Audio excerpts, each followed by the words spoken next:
माहिती आहे का मित्रांनो, माझा 8 महिन्याचा मुलगा आहे श्रेयान.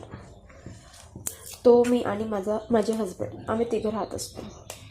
म्हटलं आता खाली टाईममध्ये काय करायचं, त्याकरिता मग मी रेसिपी व्हिडिओ चालू केले.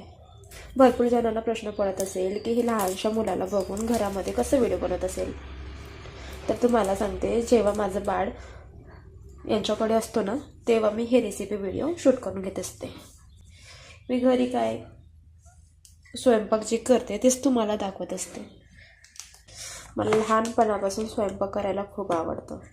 मला नवीन नवीन रेसिपी बनवून बघायला आणि खाऊ घालायला खूप आवडतं. माझे हस्बंड खाण्याचे खूप शौकीन आहे, त्यामुळे मला पण खूप आवडतं. मी बनवते आणि ते खातात. तर त्यामुळे आणखी मला प्रेरणा मिळते की आणखी छान छान बनवले पाहिजे म्हणून. तर अशाच रेसिपी असतं मला वाटलं की तुम्हाला तुमच्याशी पण शेअर केली पाहिजे. की मी इतकी प्रोफेशनल शेफ नाही आहे की तुम्हाला सांगेल की कसं बनवायचं, काय बनवायचं. जसं मी बनवते मी तसं तुम्हाला सांगत असते. मी हे 10-10 रुपयाला डिस्पोजल पॅक घेऊन आलेले होते. यामध्ये मी भाजीपाला, व्हेजिटेबल्स आणि असे दूधयुक्त पदार्थ ठेवते.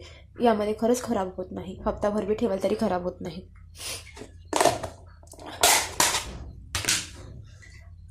अगदी फ्रेश आहे. माहीत आहे का मैत्रिणींनो, तुम्हाला काय बनायचं आहे ते तुम्ही लग्नाआधी बनवून घ्या.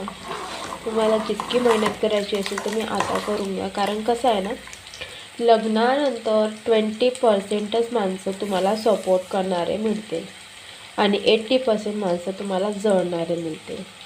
हो, हे खरं आहे. कडू आहे पण सत्य आहे.